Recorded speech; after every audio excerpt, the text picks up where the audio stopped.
Hi, welcome to Control Talk Now, your smart buildings videocast and podcast for the week ending January 5th, 2020. This is episode 344, where we talk about HVAC and smart building controls and pretty much whatever else we want to. And what would our show be without your co-host and mine, the man, the myth, the legend, the one, the only secret agent man, Kenny Smyers. Kenny, man, it's 2020. Can you believe it? It is hard to believe, Eric, and it's really good and fitting that we have a show that kind of takes us from the Y2K to the Roaring 20s. So as we will talk about in the very near future, there are so many exciting things going on. We're seeing the end of an era, but more importantly, we're seeing the beginning of a new era and a new decade. And it's just a remarkable opportunity to capture, again, where we were 20 years ago and where we're at now and where we're projecting ourselves to be in the very near future. So a lot to talk about. Got the Controltrends Awards right around the bend. Yeah. People are voting. People are very excited about it. They're energizing their communities, and there's been a lot of forward movement there. And we have two fabulous guests. We do. So we're going to cut right to those guests because we got some great stuff to talk about. And but before we do that, just again, please vote. The voting period ends the end of January, so just don't procrastinate on that. Remember, you can take that link to the ballot, send it out to your community, and get going with that. And remember, the Controltrends Awards are going to start early. We're going to start at 5 o'clock sharp at BB King's in Orlando. And the reason we're doing this is because the Super Bowl kickoff's at 6:30. So we're going to make sure everybody is done with the Controltrends Awards when we bring the big TVs in and had the biggest Super Bowl party in Orlando. So we got the Controltrends Bowl followed by the Super Bowl. Oh, nice. Very nice. Yeah. So we're working hand in hand with the folks down there at BB King, and the stage behind us, we're going to drop a screen down, and that's going to be an amazing projection of the game. And then we got two 70-inch monitors, and it's going to be it's not going to be a bad seat in the house. It's going to be just a tailgate party to remember. Yeah, it's going to be a tailgate party to remember. But listen, we're bringing in a new decade, Kenny, and I tell you what, there's something to be about the decade of 2020. I think a 2020 vision. I think of us getting clarity. I think of history maybe possibly repeating itself with a couple of shifts. But who better to bring in the new decade than somebody that's arguably one of the historians of our industry? So how about introducing our first guest? Eric, I'd love to. It's Ken Sinclair, owner-editor of AutomatedBuildings.com. Ken is going to talk with us about the January 2020 Automated Buildings editorial special that he did. And it's probably, again, starting off the year with a bang because Ken's going to go back in time to 2000, move forward to 2020, and then tell us about some of these great editorial contributions he's got for his January edition. Welcome to the show, Ken. Welcome, Ken. Thank you very much, Controltrends. I really enjoy being on your show, and we made it to 2020. Remember, we talked about that for a long time, and we're actually here. And I don't think we did everything we said we were going to do, did we? Most of it. Well, it depends on who we're talking to. If I'm talking to my wife, I did everything and more. But if I'm talking to you, I got to be honest, we probably didn't do everything.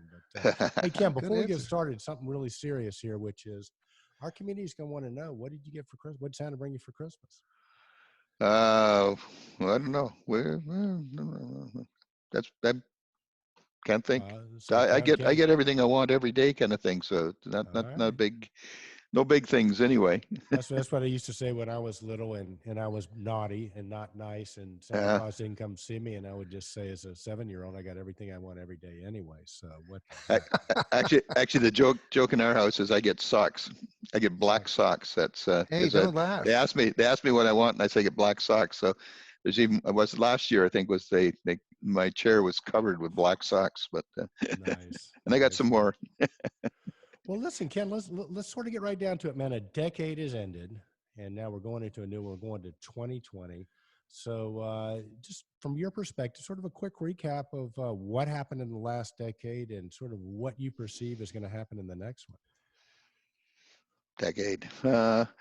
Yeah, I was actually got poking around. What happened is I was so busy trying to get the issue out that I hadn't put my head around thinking too much about what I was going to say for 2020. So I quickly had to cobble something together, and it dawned on me that I had the summary of back issues of basically 20 years of issues, so I could go from Y2K to 2020, which seemed like a chunk of history. Yeah, it's kind of interesting. So thinking about starting up automated buildings, where my mind was at, .com days, Y2K, the end of the world was near. Here we are back in 2020. It's global warming. The world's again going to end. We're basically into the next level of .com. I'm not sure we call it .platforms or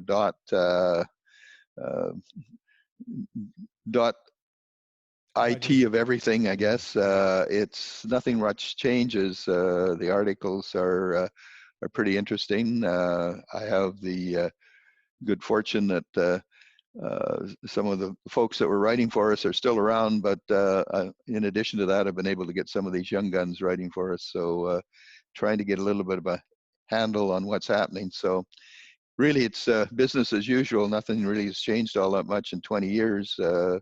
We're still struggling as an industry, trying to find out how to best fit in with engagement platforms and decarbonization. Well, listen, Kenny, before we get there, I want to just take a quick step back to Y2K. Goodness gracious, I hadn't heard that in forever. And, because we do get these end of the world scenarios all the time, but, and I think a lot of other people in our industry, the younger people, might not remember. They were probably alive when Y2K happened. So, Kenny Smyers, I mean, do you remember that? And Ken, do you remember that? I mean, sitting around and basically, My goodness. the deal, tell them what the deal was, Kenny. It was like everybody thought Well, when I'll never forget it because I was new to the company, so to speak, in terms of seniority. So I had to stay in phone reach the whole evening because we thought elevators were going to stop. They were going to flip over and go back to 1900 instead of 2001. Because a lot of these were 2-digit counters. So we had, I remember some of the vendors had us sign commitments that we would be available to support our customers. In other words, we did think that kind of not so much an end of the world scenario, but we assumed there would be difficulties in the technologies. That was like the first time I really understood what they meant by legacy and about migration and how there could be compatibility issues. My neighbor got a severance package. He went down to Atlanta because he could write COBOL and he could write the different languages that would be able to restore the databases or save them and then restore them in the event that we'd have these cataclysmic failures. And this was one was a bank and one was a major corporation. I have no sense naming it, but so we prepared ourselves for the worst. So we had no confidence that we had things figured out. Yeah. So essentially, if I'm understanding it correctly, or I understood it correctly, the deal was when we went from the 1990s to 2000, the machines would not be able to, they would lose themselves. They wouldn't know where they were. Right, because it was based on a 10-year and 100-year counter system, so Right. it didn't have a centennial. It didn't have 100. Right.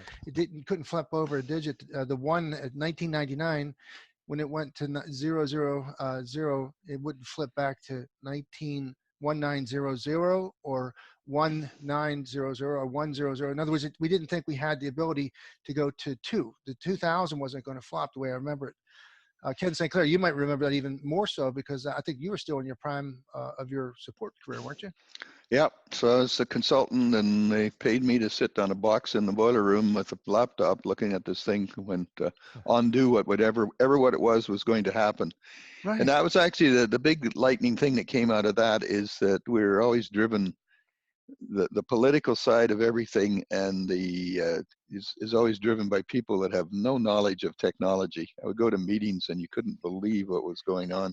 It was, I swear, I thought they should come in with a hood over their head and a couple of charms and stuff. I think that's the way they thought this technology worked. They didn't realize that it was technology. It either works or it doesn't work. You just set the date. What happens when you put that date in? That's what's going to happen. And in fact, they even paid me to go around a whole bunch of systems, and I actually would have to I would have to change the date to 2000, push it, see what happened, put it back again. And the ones that didn't work, it wasn't the end of the world. All we did is you find there's a repeat in every calendar year of another year, right? So all you did is you set it for 1996 or something, and that worked out as the right Yeah, I year, remember and that. Yeah, in all, fact, all the those were. holidays were right, and I what was remember the big that. Yeah. problem? Well, So part of the reason I'm bringing it up is because, you know, it's a new year. I like to look back at history and think about that. And listen, we are going to have our versions of Y2K, and it's great for business, right? I mean, everybody's getting a lot of business. You don't get much time off when something like that happens, but it's good for business. And to Ken Sinclair's point, it typically, the people that freak out about it don't understand the technology. So yeah, so that's.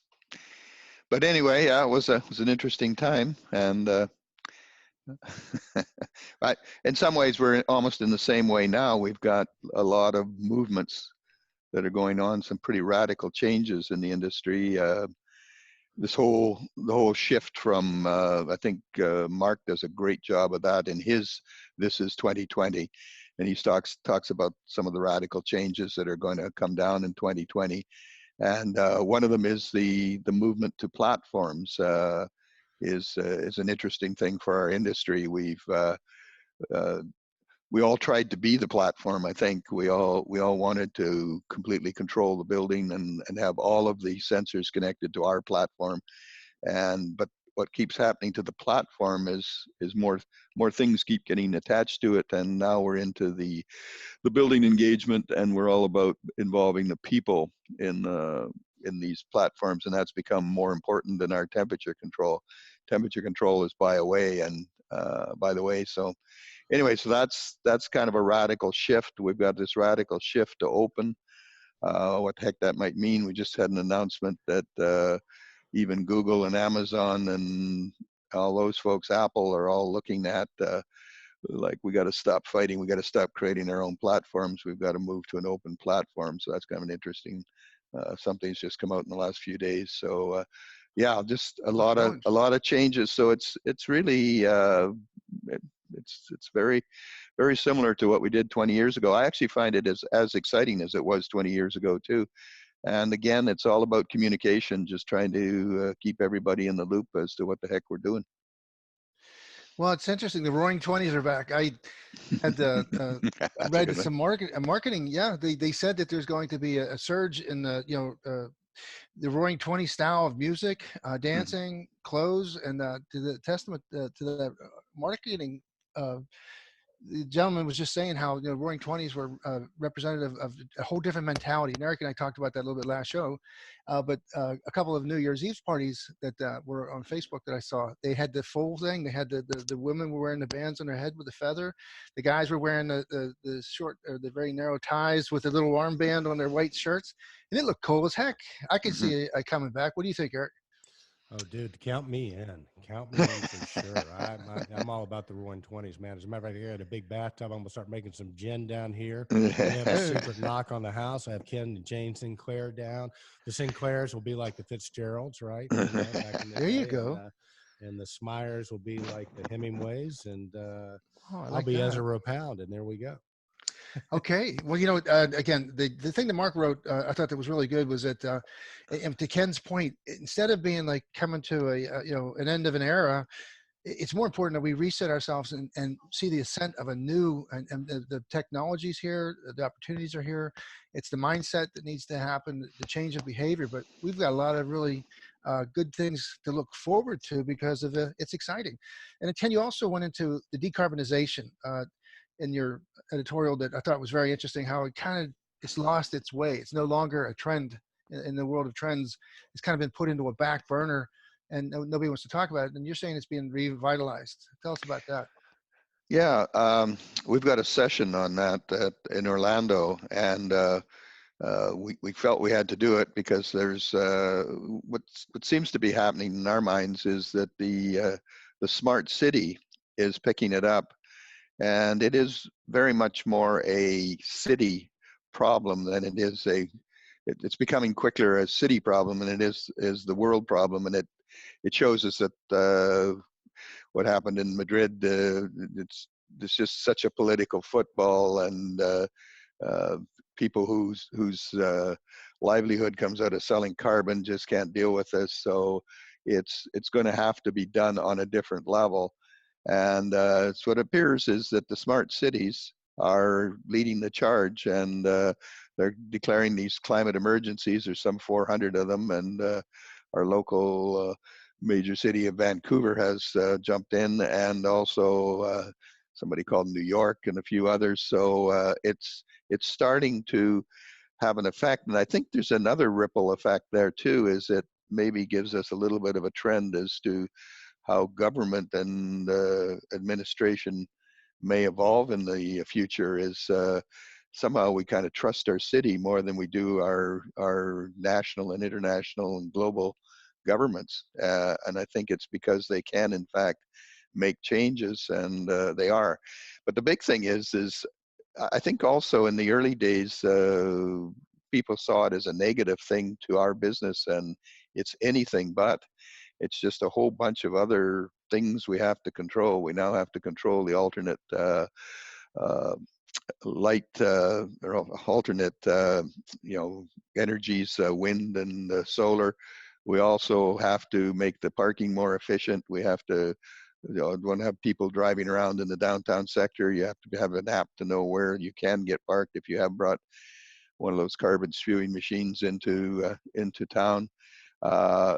It's reflects on their air quality, which is something they're trying to maintain better in their cities. So the loop is a little closer and getting closed, and there seems to be more enthusiasm. But again, it just keeps involving more sensors, more controls, better integration of our smart buildings. Our smart buildings have to be part of the smart city, and the whole building engagement platform, which is sort of the focus of our January issue. It very quickly moves out into the city, whether and G5 starts entering into that. We need better connection of the people, seamless connection. We're throwing around ideas like autonomous building in the light of autonomous cars. We're starting to see elevator cars coming alive with video streaming and basically all kinds of integrations there. So I think it's great for the industry. I think if you actually take a look at what decarbonization, is going to, how much automation is going to add to these buildings, is amazing. The other one that's on the edge of that is smart grid. When we go to decarbonization, the grid gets way more complicated than it is now. We're obviously into time of day billing. We're obviously into storage. We now have the ability to store electricity, which we've never had before. We just have stuff is just rolling at us here. It's incredible. It's people who know how to control things will become a valuable commodity. For sure. I couldn't help but notice that this was like an all-star list of the editorials, and that was one of the amazing things was that the 2020 from Mark P. Talk platforms, great start. Then you have smart buildings will catalyze decarbonization. So that's another impetus. Is that, and that was Casey Talon. The one article that really got me was this gentleman from, where's he? He's from Scandinavia, Nicholas Warren, the Building Whisperer. The eSIM Born Connected article was remarkable about the three types of products and the three mentalities and the strategic decisions we make about buying a product with no connectivity on purpose anymore is outlandishly poor for your organization. Adding connectivity is a second option, but it's not necessarily the good one. The smart thing to do is to buy a born connected device or solution. And how he puts us into these diagrams about the time, the product lifespan, strategic decision. What I think is really important and it's exciting is you've got a lot of young minds coming into our industry that really, truly aren't afraid to call a wolf a wolf. And hang on, Kenny. I might want to call a wolf right here. I'm sorry for interrupting. When you say born into the product, is it like backwards integration, meaning that the product, Kevin Fasinelli did at Daikin and stuff like that? No, great question. He's talking about putting this embedded SIM into everything. It's a standardized SIM chip. It's open to multiple mobile operations globally. It's meaning if you have a eSIM, you don't have to replace a SIM card with another one. So basically, it's buying stuff that inherently are embedded with connectivity, embedded with the IoT, and IP advantages for connectivity. So nothing's put into a building or put into place that cannot be connected on the network. Okay, so how does that affect our controls manufacturers? Is anybody, I mean, is that different than what they're doing already in your guys' opinion, or how did they need to change to meet this need? If they're not already going to Well, do Ken, you can go first on that one, but yeah, sure.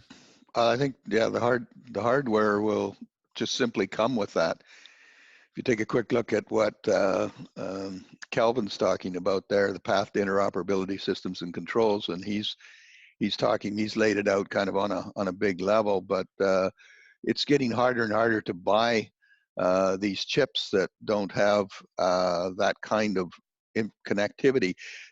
They understand that everything has to be connected, so you don't build. It gets harder to buy old style chips. Like the raspberries are getting smarter. I mean, they came out, they were kind of like the connected devices, but now you kind of put this into those devices, and you wouldn't really build it without it. So what the other thinking that is coming, which is also on the same page, yeah, it is a powerful page, data powered AIX, and that's the concept there, is that we have to start designing for the artificial intelligence experience. That's kind of an interesting thought too, is just kind of shift your mind around that. Is not only do you know your product is going to be connected, that's a given, but now you have to design how will my product use artificial intelligence? Because if you design your product without acknowledging that artificial intelligence is going to radically change how this product functions, you're into a disaster. Right. So Well, all hang of on, these things. real quick, and I just got a question because it's a fascinating thing. I mean, is there like a protocol for artificial intelligence where, I mean, we kind of I kind of understand how it works on a device or whatever, but is there already some sort of a way that my control can access your control to be smarter? Do you have to have an external hub? How does that work?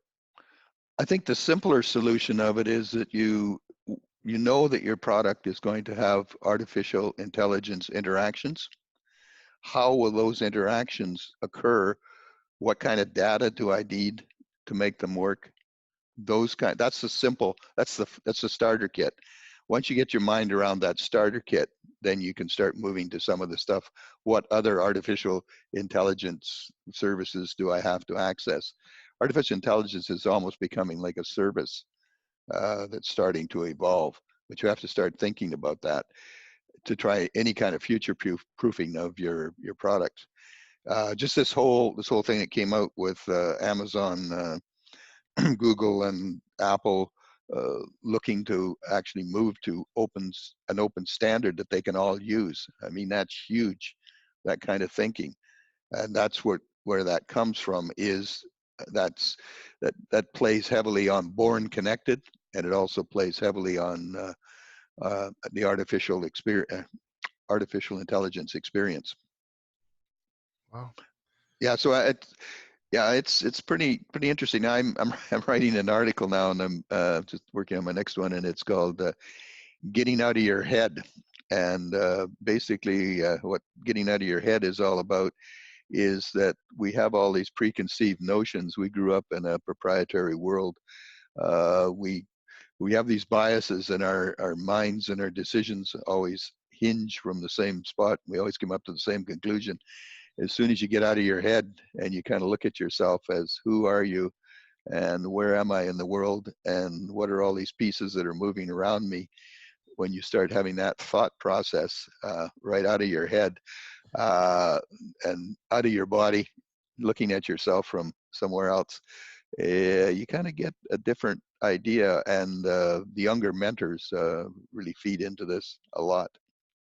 Well, I just quickly did some research on the newsroom from Apple. Amazon, Apple, Google, Zigbee Alliance, and board members form a working group to develop an open standard for smart home devices. So I was not aware of that. They came out December 18th.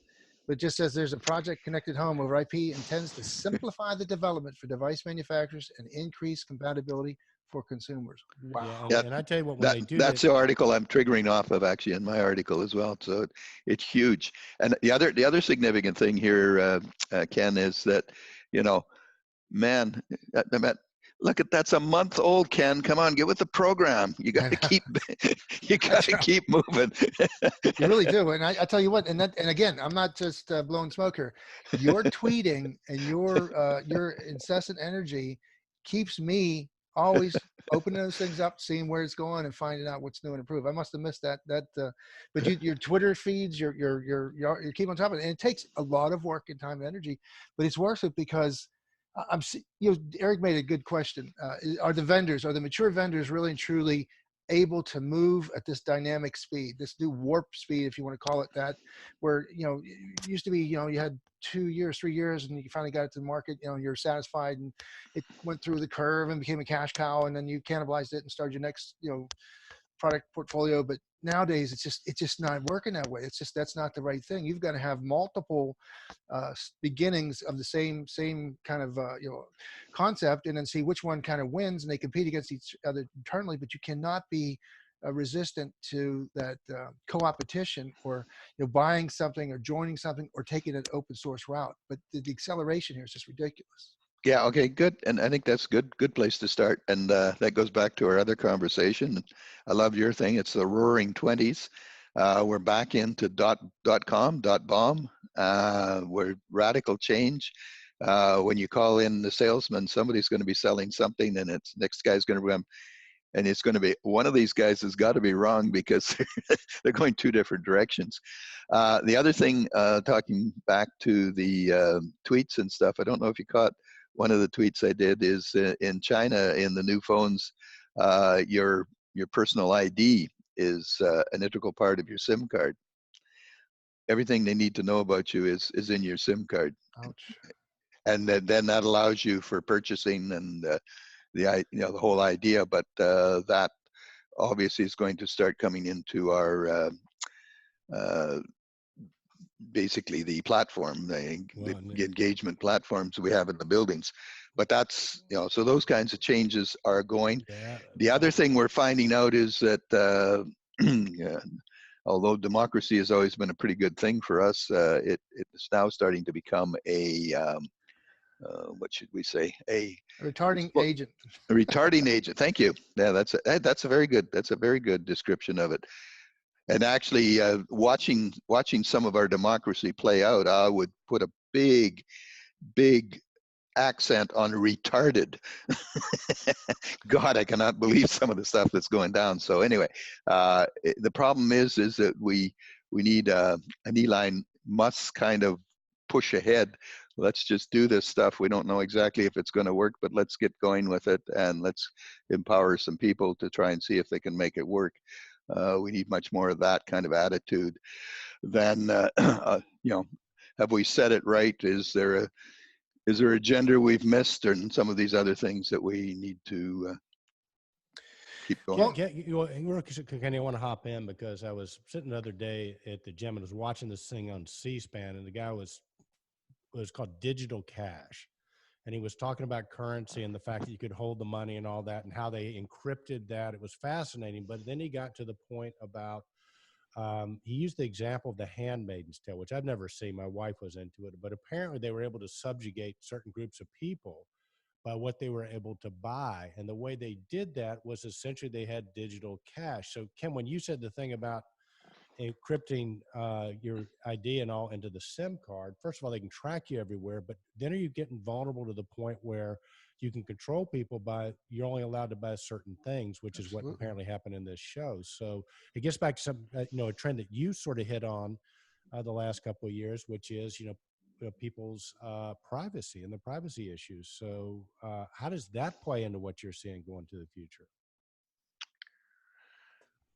Yeah, I think it certainly does. I'm actually just looking at it, the post on Twitter. If you actually go to my Twitter feed, it's fairly close.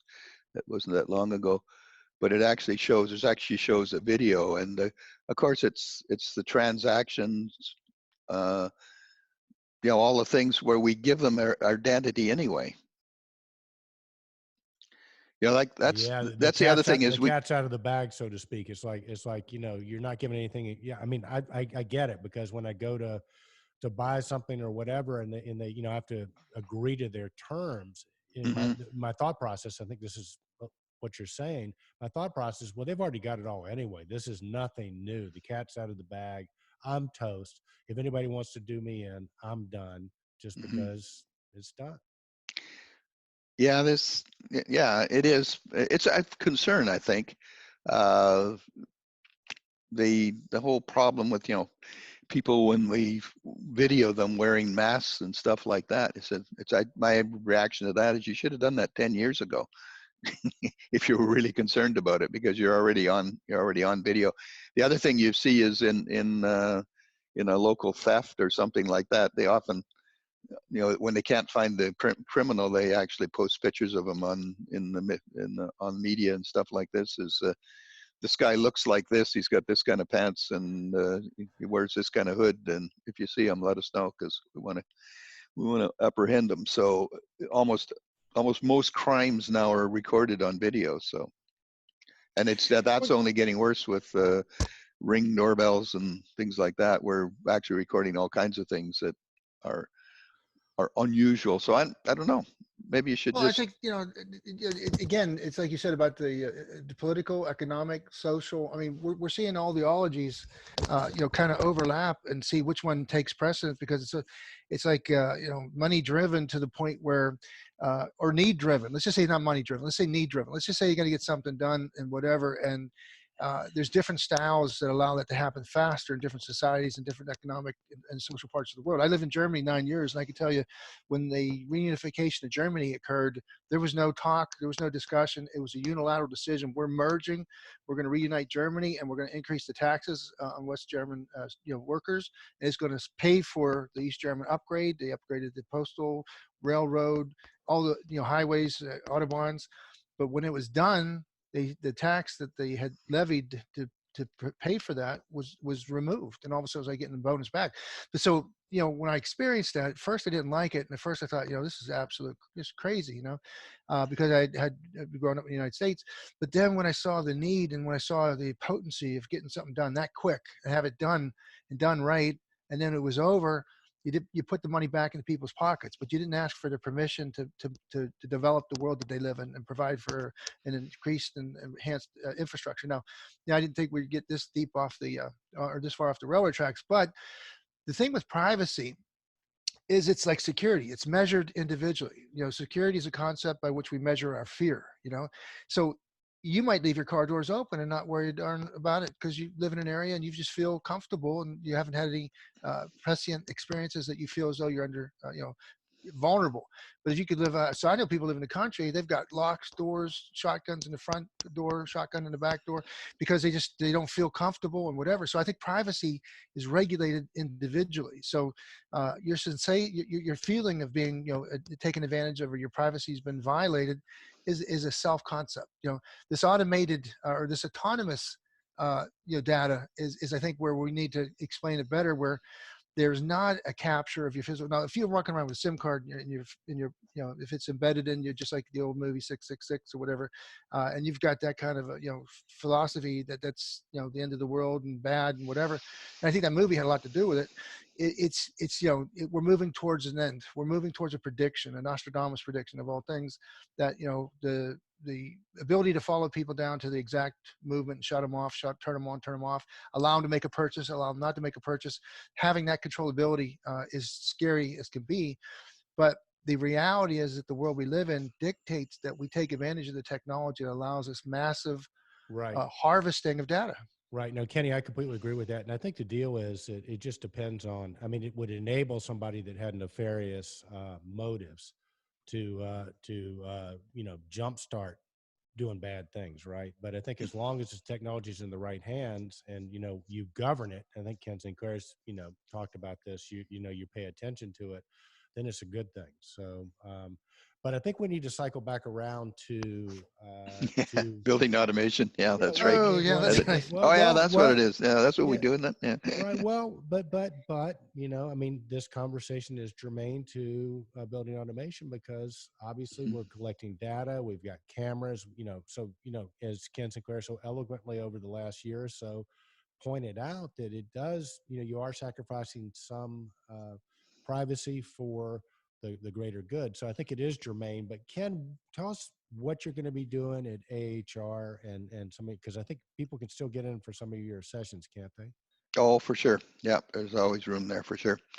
Okay, so we've got like 12 sessions this year, and holy cow, this is really turned into a bumper year. So we're starting off with the recalibration, trending, redefining BAS. We've got Scott Cochran helping us there, and Brad. They're going to follow that up with building system integration 101, welcome to the jungle. And that's Kimberly and Scott. And then we've got this great session, pulling more women into the ranks of smart building leadership. And that's some favorite people of yours, Gina Elliott, Monica Mahin, and Therese is leading it. We've got another one, which I'm really looking forward to. It's called The Attraction and Retention of Hyper Digital IP-Enabled Millenniums and Generation X, Generation Z. This Generation Z is an interesting generation. We could talk about that one time for sure. And then our next one is Building for a Climate Emergency. And that's one we've got, we're really pleased to have Casey come and help us out, talk to that.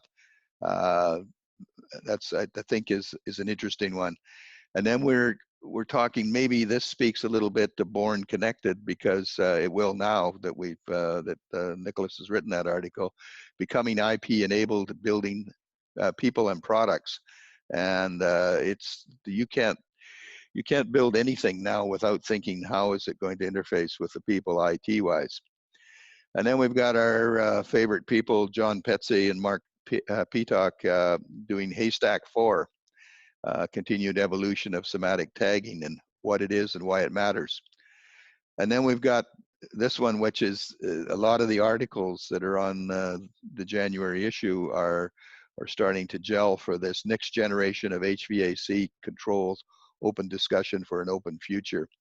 And of course, that's Brad, Calvin, Nicholas, and Zach. I call them my dream team of guys. They just seeing stuff completely different. And then maybe a rebuttal to that is we have the 2020 Vision, AHR Expo Orlando, the 8th annual Connection Community Collaboratory. So we've been chugging along with that, and we've got all the same characters. So it'll be interesting to see what the sages feel is really happening. And then the last session, second last session is Scott Cochran speaking to the extinction of the temperature controls contractor and the evolution of the MSI. And then we've got a couple of introductory education things. Scott from Vicon is going to talk about Building Automation 101, control at your fingertips. And we've got Phil Zito taking Crafting Your Skill Set for a New Career in Building Automation. So some interesting sessions for sure. Well, that's an education in itself. I mean, it's getting to the point where, and I'm glad that we're going to be able to put some video capture in there and archive it, because there's just so much good information going on. Yeah. I mean, we talk about how do you catch up to the world, and you know, it's a daily effort. You know, you have to put so much time, you have to allocate to keep reading. And it's almost like the old days when you used to read the newspaper. You know, that has gone by the wayside. Now it's just, you know, you're going through your emails, you're going through some of the tools that you have to, you know, kind of filter out what's important and what's not. But that's all important, and that's all right there. And I tell you, what's a remarkable opportunity for everybody out there to come to, you know, to Controltrends first on Sunday, but then get ready, take your vitamins, because Monday and Tuesday and half a day Wednesday, there's remarkable opportunities to really get updated in advanced presentations on our industry. So it's just well done, Ken. Yeah, well done, Ken. I wanted to acknowledge you for what you're doing, dude. I don't know how you're going to do 12 sessions. I guess my question would be, are you training now? I mean, do you like stand up in front of, you know, Jane and talk for 2 or 3 or 4 hours a day just to get in shape for this? Stamina, baby, stamina. How are you going to do it, man? You're one of the most impressive individuals I know, man. Actually, it's real easy. I've been just beating Brad really hard, and he pointed that out. He said, Actually, a couple of people have pointed out, says you do realize that you and these people are involved in like 5 sessions, and it's like, yeah, okay. But anyway, that being said, there is another thing I would like to point out on our January issue. We've got this, I've met this virtually online, this new gentleman called James Dice. And James is out of Denver, Colorado. And if you snap on his interview, you get to see that he's definitely looks like and quacks like a young gun. And man, some of the stuff he's writing is so aligned with what we're doing. I tried to sign him up as a contributing editor. He was a little soft on that, but he's willing to share what he's doing. And I think this is what does he do, Ken? Is he an integrator? Is he? Well, I can read it right now. He's James is a mechanical engineer with experience in mechanical HVAC design, mechanical contracting, performance contracting, energy efficiency consulting, and the design and implementation of energy management information systems.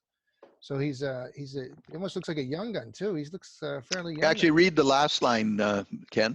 He's Illinois native. Member of the applied engineering team at NREL, National Research. Yeah, I'm excited about the emergence of digital twin platforms and grid interactive buildings. My latest newsletter covers one digital twin platform I'm excited about. During my day job at the National Renewable Energy Laboratory, NREL, I get to evaluate and test these types of new technologies. And of course, I'm excited to write about in my newsletter. Sign up here. So.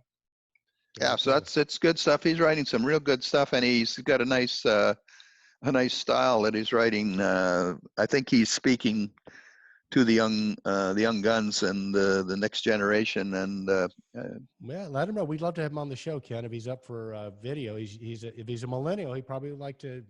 We can give him some stuff for his YouTube page and his Instagram and all that good stuff. So James, if you're out there, we'd love to have you on the show.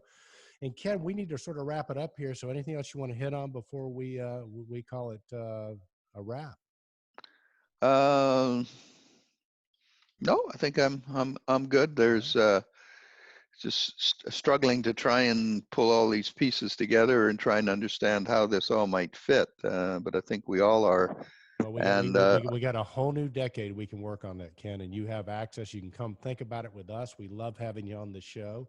And yeah, there are a lot of moving pieces here, and there are a lot of pieces that we don't even know exist yet. So that's what makes it difficult and also fun. So exciting. Exciting times for sure. So with that, we will bid you an adieu. A very special thanks to our guest, Ken Sinclair, the owner editor of automatedbuildings.com. The January issue is out. Check him out. Be sure to go to AHR. And we're actually going to time Ken Sinclair. We're going to get one of these watches to see how many calories you can burn if you do 12 sessions in 2 days. So we will give you those data analytics on ControlTrends.com. Ken, thanks so much, buddy. Thanks a lot, Ken. Thank you. Ken Smyers, man. So good to have Otto on the show. I know we went a little bit long with Otto, but man, dude, I just don't know what to do with this guy. He's so brilliant. As once we get going, I get so fascinated by his what he has to say and his insights that I can't cut him off, man.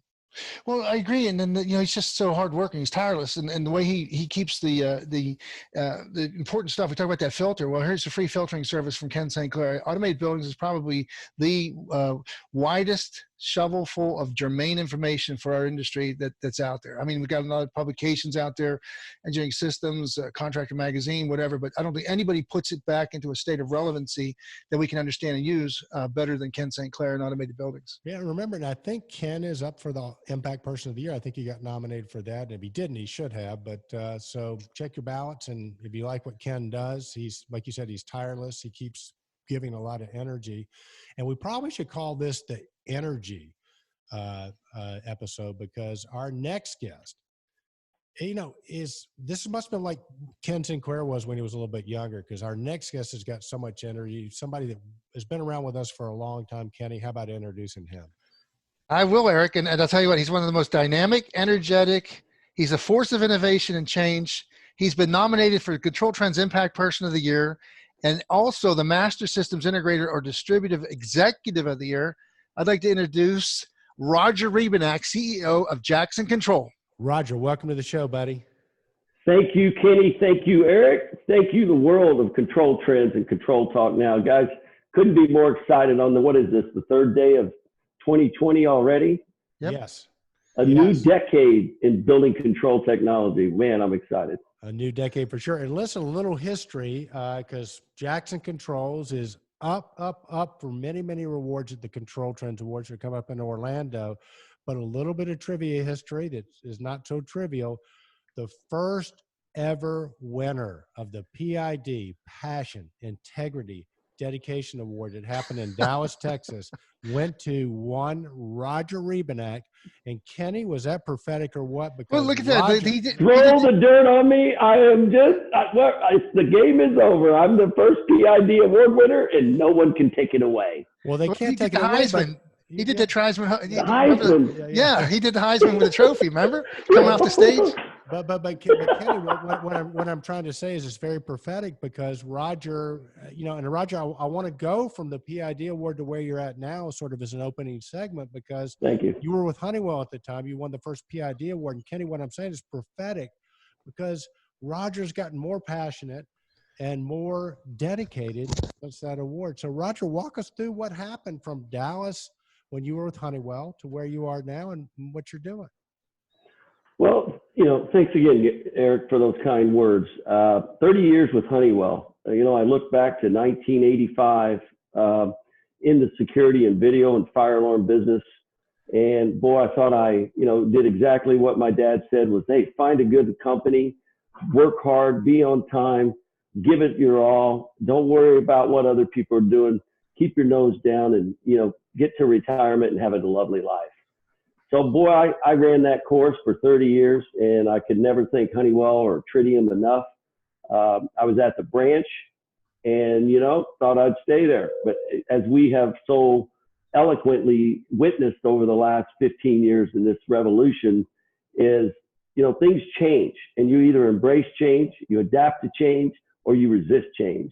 And I knew that Honeywell was changing, and I saw an opening at the factory. So I go to the factory. Lo and behold, Honeywell acquires Tritium. Lo and behold, Tritium rolls out an enterprise security, really an innovative, yet still today, my favorite security platform ever. And I've seen them all. And most importantly, the Niagara community. It's not, it's not always just about the product. It's most importantly about the people, and it's about our passion. And there I am rolling along, waiting to get to my retirement day. I just turned 61 years old last November. And so I'm thinking, here I am starting a new career at Jackson Control. March of 2017, Greg Erickson, the owner for 47 years of Jackson Control, had approached me at ASHRAE in Orlando, ASHRAE in Chicago, while I was still working on the Tritium Vicon and Honeywell team.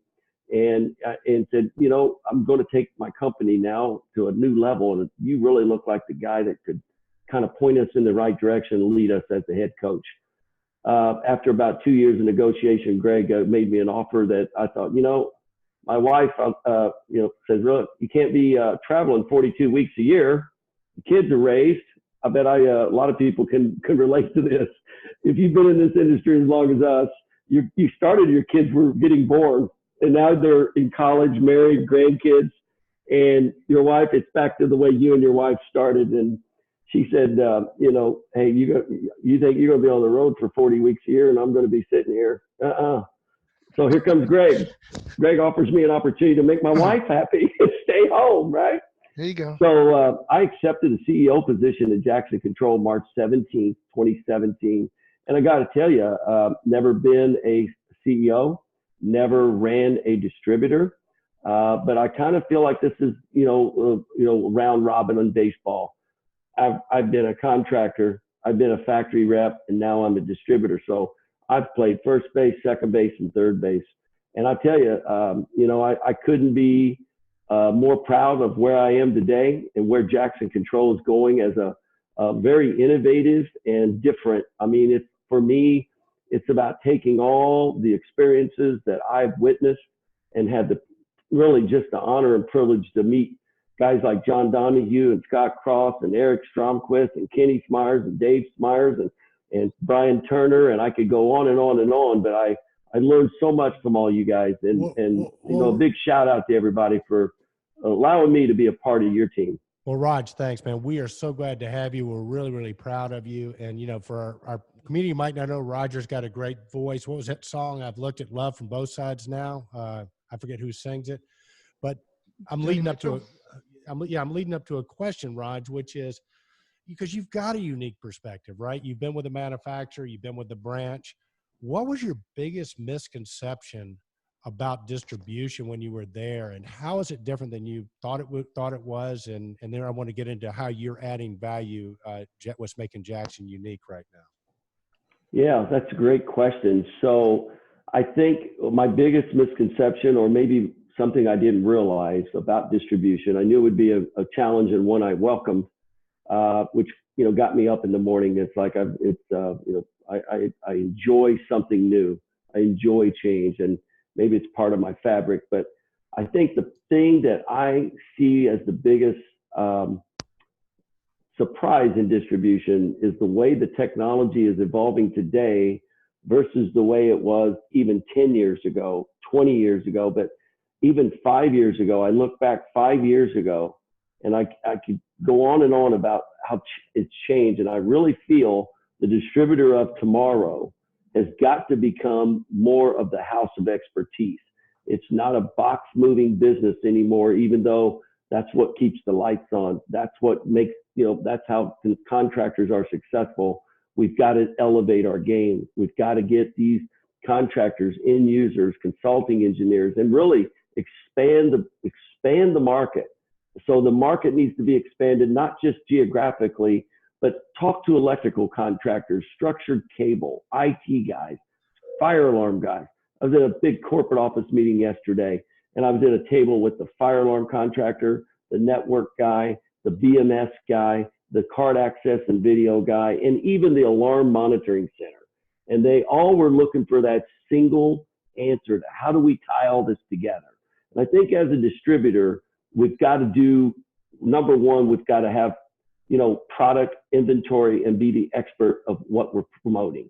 We are really the evangelists of this technology. The manufacturers look to us and say, yes, you know, we've all used the phrase first line of defense, but more importantly, we're the first line of offense. We're the first line of, I'm going to help you move the ball down the field, not only prevent someone from scoring or keep you out of trouble, but we got to help them not fumble, help them get the ball down the field, move the chains.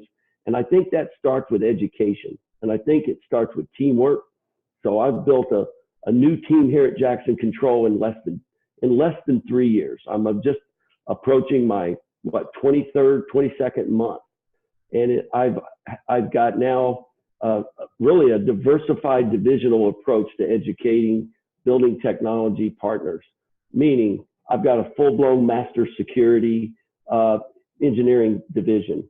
So from the plan spec takeoff service all the way to smarts and parts to programming to UL 508 panel shop. We're working with people like HID for wireless card readers, for wireless locks, developing interfaces and APIs. What distributor 20 years ago, Eric, Kenny, used the word API? It was a word now API becomes a part of our everyday story. We're developing these interfaces. Why? Building owners want fewer systems. They want platforms and security, cybersecurity, physical security. Jackson Control, nominated for Master Distributor of the Year, we're focusing on supporting our contractors and really creating demand in the market, talking to engineers, lunch and learns, telling them the story about single pane of glass, whether it's Niagara, Passive Logics, Siemens Talon, Vicon, Webb's, Link Springs, whatever it may be. The glue is in us, right? The products, we glue it together. My building automation team, we just hired 2 guys, Alan Cece and Doug Burnell from Siemens. So we're bringing good Siemens expertise in. Everybody knows the man, the myth, the legend, Andy Held. Jackson Control, 52 years. Andy was in the round tables when XL 5000 was built. Andy was on the round table when LCBS lawn spec was built. Look when I got into this, lawn spec was the Mac daddy of the industry. Everybody wanted a lawn spec, LCBS. Today, they want a single pane of glass. They want integration. In Jackson Control, we went from 13 employees to now 24 employees, 5 locations. We just opened our brand new office in downtown Chicago. We're really excited about that. It's in the West Loop, the highest amount of construction going on in any city in America. It's happening in the West Loop of Chicago.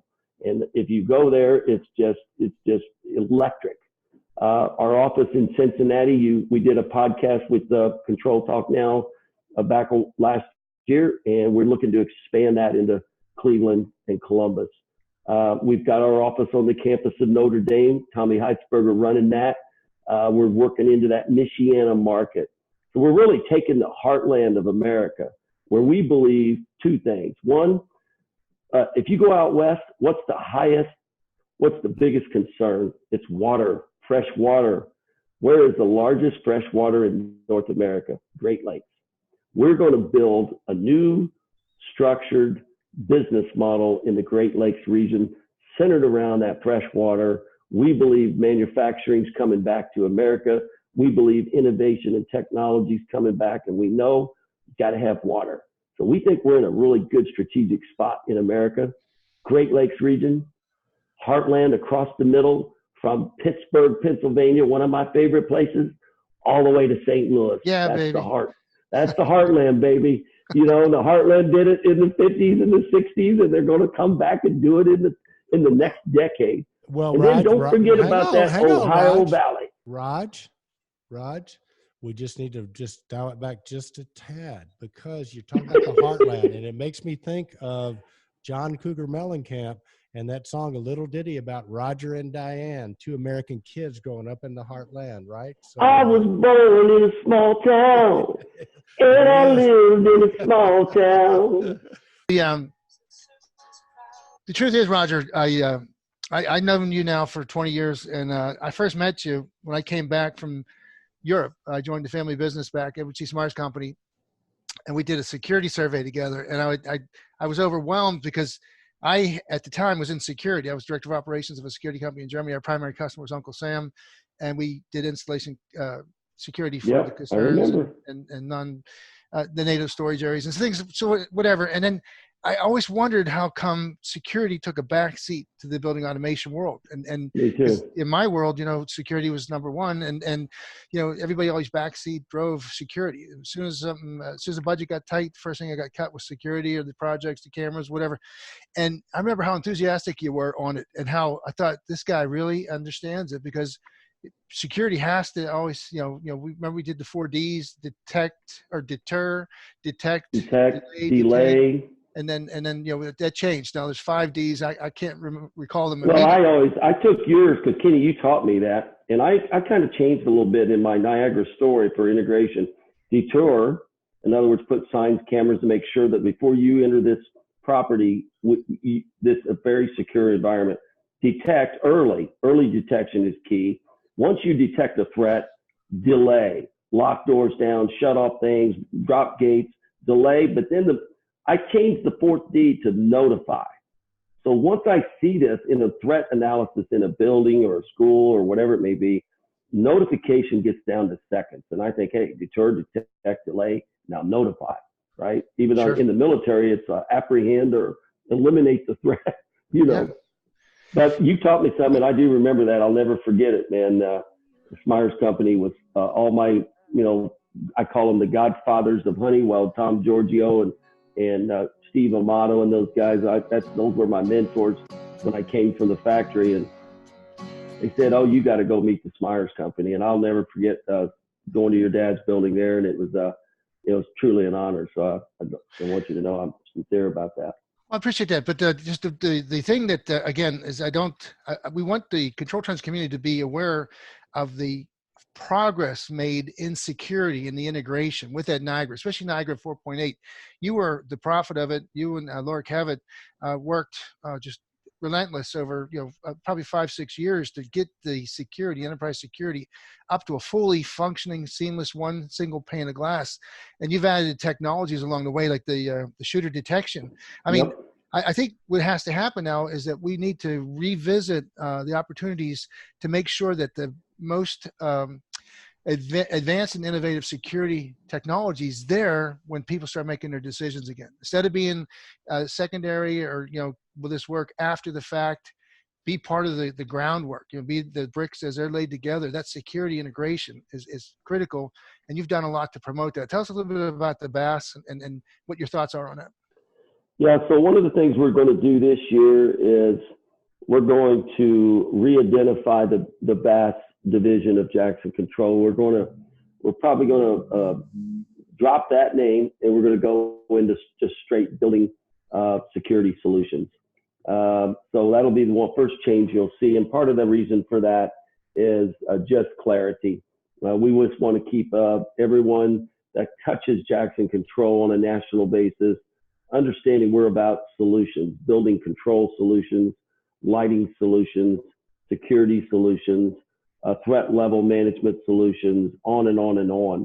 And then when you develop, because what we really offer clients today are benefits and education and experience. So if we could take these solution-based dynamics, marry them into solving a problem for the owner at a budget or a value add proposition, I think then we'll all be more successful collaboratively as a team. But I would say the active shooter detection is not going away. A big school here in Indianapolis just was awarded a big job. We didn't actually get that one. We helped specify it. But at the end of the day, if I can have any impact in any community to potentially save a life or create a safer environment, then I think I did something good for all. It can integrate into any Niagara. It can integrate really into any video system. And we really feel that the video with Honeywell and with Milestone is a key component of that solution.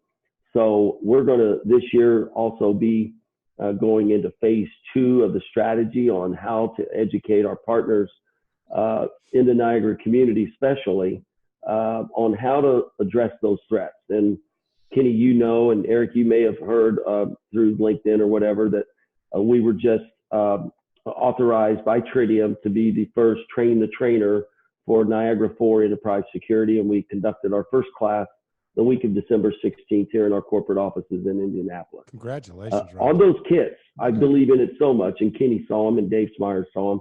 We included an active shooter POE gunshot sensor. It's part of the story. Even if it doesn't go in every job, it's about awareness. So we believe in that. We'll be certifying, and to my friends watching this, reach out to us at security@jacksoncontrol.com. Anytime, day or night, security@jacksoncontrol.com with any questions, anything we can do. And I will, say this and back to Kenny's opening comment. Yes, I'm passionate about security because that's where I cut my teeth. I went to work for the world's largest control manufacturer named Honeywell. I learned HVAC. I learned so much more. But the farther I got away from security, the closer it took me back. In other words, in the ecosystem of the intelligent building, you cannot ignore any low voltage component. We have to be the technology construction managers on these projects. The people who build buildings do not have the expertise. It's an amazing opportunity, and I challenge each and every person watching this video to shoot us an email at security@jacksoncontrol.com or jacksoncontrol.com and just let us know how we can help you as a master systems integrator, as a designer, as a consultant, as whatever you need, just a product specialist. We believe in it, Kenny, so much. As much as I love it, I wouldn't be doing it if we weren't successful. Right. I can assure you, my partner and my board of directors we'll do a little over $2 million in security revenue this year.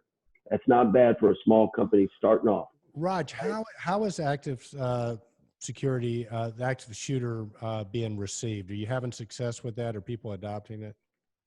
Well, it's a great question because a lot of it's coming through grant requisitions. So you're seeing Homeland Security advising consultants and especially the educational community, that these are good things to put in your building.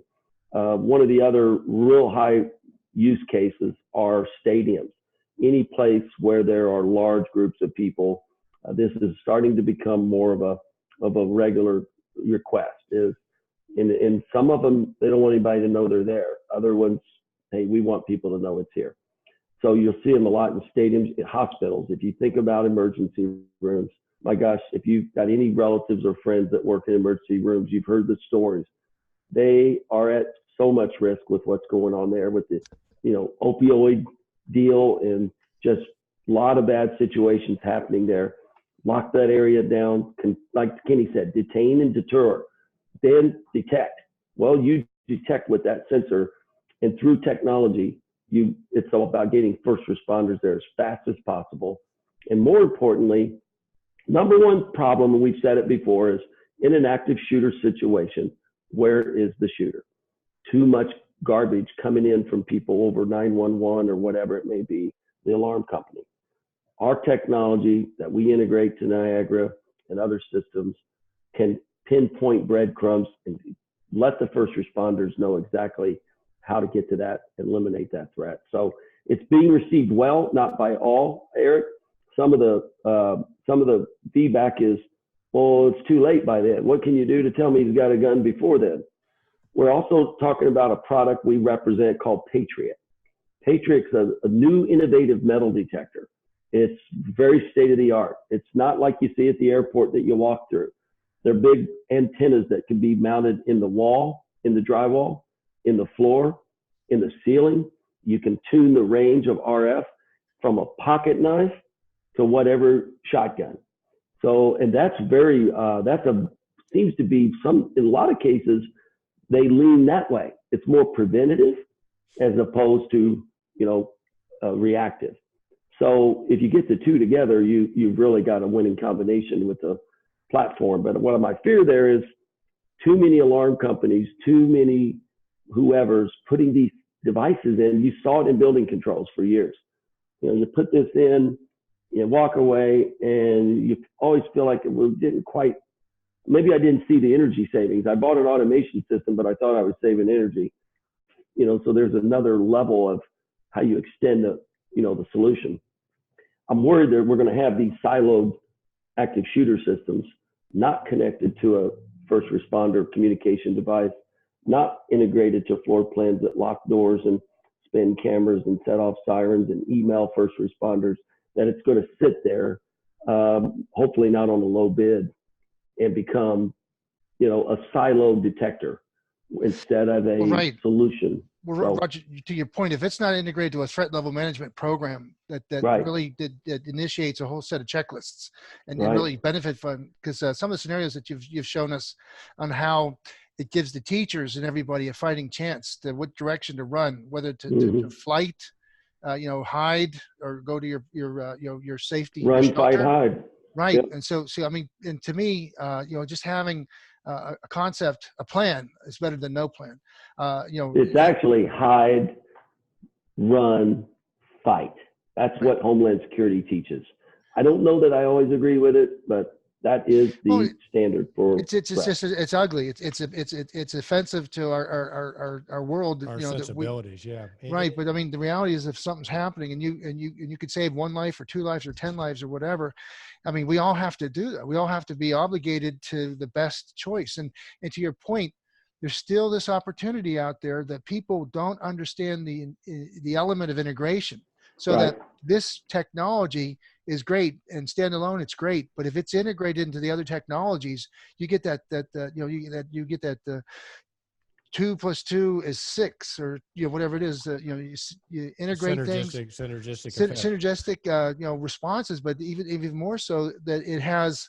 One of the biggest things when I was in the military was everybody is part of the problem and the solution. By making people aware of it, by going through these detectors and whatever, it heightens everybody's awareness. It's a concept of improving value. The more people do it, you start getting, so the thing like it happened in Texas, as crazy as it was, There was a lot of feedback about, is this the future? You know, if somebody has a chance to go in and go off the deep end, where's the first opportunity to close that down, stop it? Right. And it might be surprising how different states and different cities, municipalities are going to respond to that. But that was a solution. Might not have been the best solution, but it ended that tragedy before it got worse. Yeah, and Raj, I want to commend you guys, Jackson Controls, and you personally for sort of bringing this technology and awareness of it into our industry. I think if you're out there and you're interested in this, Raj works with all the local distributors. If you've got a local Honeywell or Johnson distributor that you work with, just come in and say, hey, I want to work with you guys and Roger and his team will support your local distributor in working with you. So that way you get the best of both worlds. Raj, I want to shift gears for a minute, and Kenny, you might want to get the research up on this, the thing, but how many awards is Jackson Controls up for? Because I know you guys are up for Distributor of the Year. Congratulations for that. Raj, I think you personally are up for Impact Person of the Year. I think you're Correct. Also up for the Executive of the Year, Master Systems Integrator or Distributor. And it seems like there were a couple of the awards they were up for, Kenny. Well, that was they're finalists in the Distributor of the Year. The ControlTalk Impact Employee of the Year, Roger Rebannack. Master Systems Integrator, Distributor, Executive of the Year, Roger Rebannack. And then they've got a young gun that we're going to transition to a gentleman by name of Riley Castile. And we put a post up there. Roger, as CEO, nominated Riley, and he's going to be a young gun in 2020. Right. Now we want to surprise him on that, right? I wasn't aware. We're going to surprise him on that. We don't want him to know he already won. So because we'll wait here, and I'll have to get back with you on that. But I can tell you a very good judgment on your part. You've had an opportunity to see him at work, and man, he was an intern several years ago and graduated last year and just stepped right into programming spiders, programming JACEs, doing AutoCAD drawings, and really affecting our business and our customers in a positive way every day. And something that I hold near and dear to heart to me. He's always here at 7:45 or earlier, never late. He's always respectful. I told him, I said, man, you've been raised right. Your parents did a great job. Make sure you tell them I said that. But we are really excited about where he's going. He's getting the bug, and you guys know what I mean by that.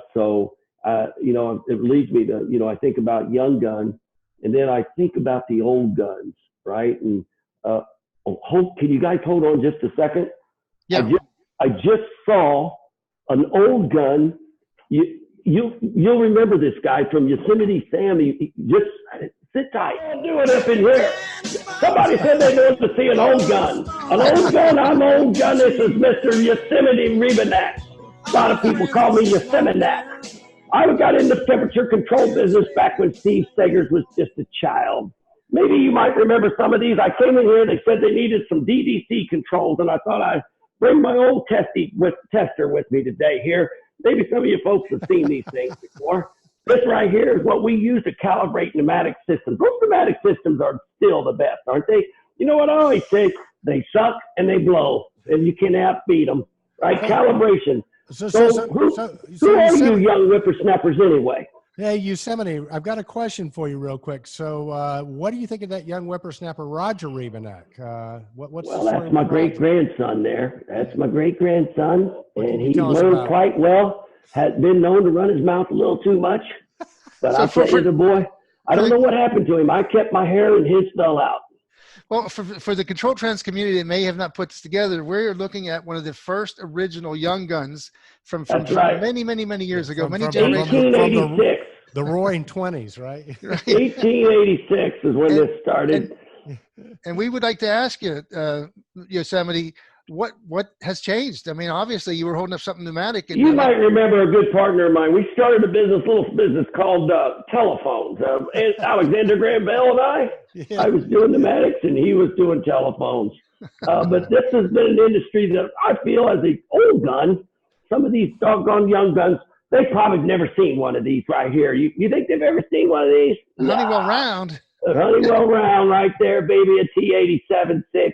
I put about 422 million of these in, somewhere in the 1930s and 40s. Well, it's done its job. I think that's in the Smithsonian, if I'm not mistaken. Hey, I want you to know, I came down from the mountaintop as the frontier because I've heard the story. I've heard the legend. I've seen about these things they call intelligent buildings. I want to be a part of the next revolution. I still got it in my heart. I want to be there today, and I want to live for tomorrow. Yeah. All So right. Yosemite, I love it. So Roger Rebannack's your great grandson, and You obviously can call me Yosemite. Yosemite, and obviously you're related to Elton John too, right? Well, I kind of got this out with Madonna one night. She told me it looked good on me, so I kept it. Nice. Well, all right. Yosemite Rebannack, Rebannack. Yeah.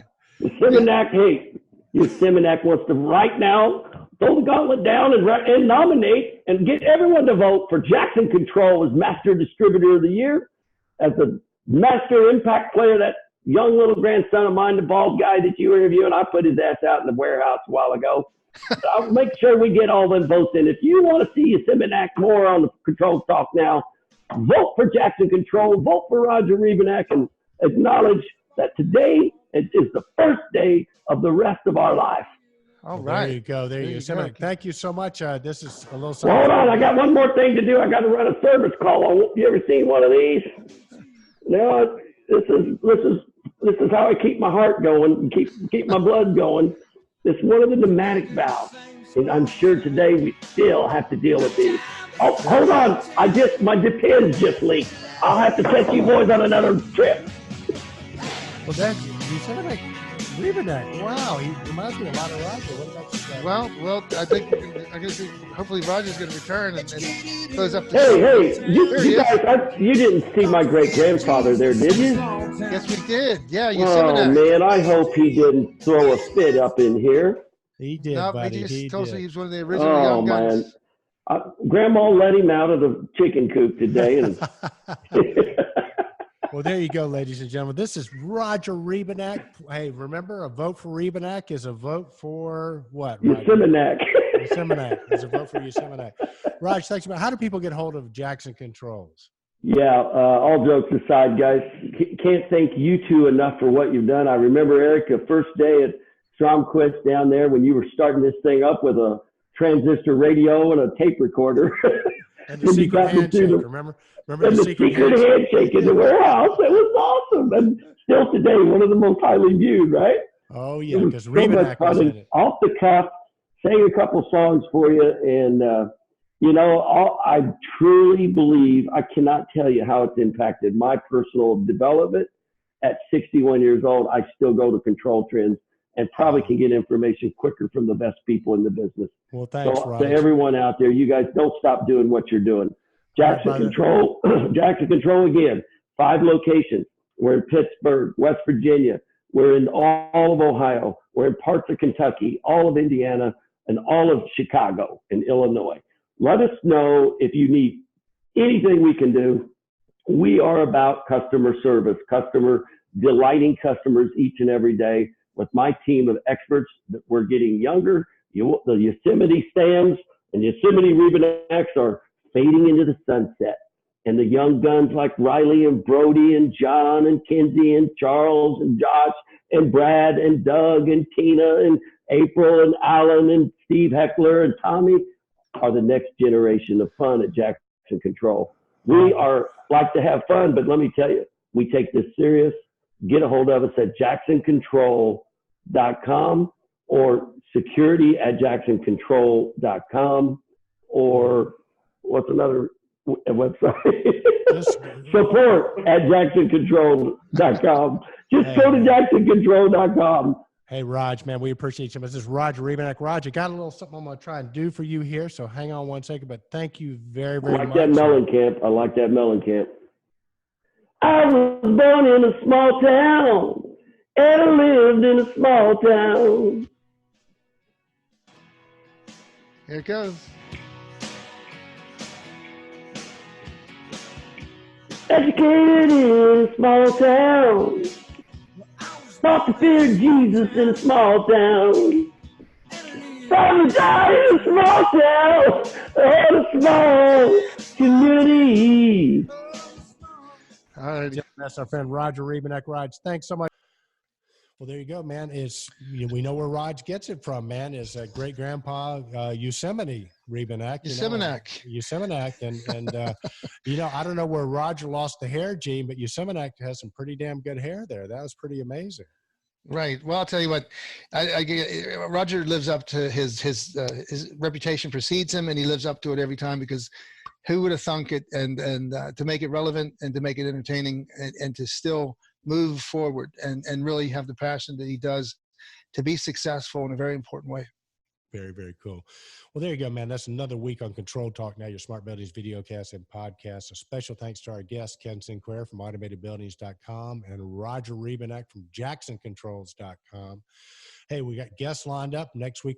Our guests include Mark Peacock from Link Spring. He's going to go through that 2020 article and give us his predictions for the new decade, as well as Dana Haggerty, one of the Women of the Year from Intech. So nominations, and also Dana Haggerty, one of the nominations for Woman of the Year from Intech here in Atlanta. So be sure to tune in next week. And with that, I will say, be bold, stay in control, stay relevant, and take a millennial to lunch. Indeed, Eric. Indeed, Kenny Smyers. And that's a wrap. So yeah, do have Peacock's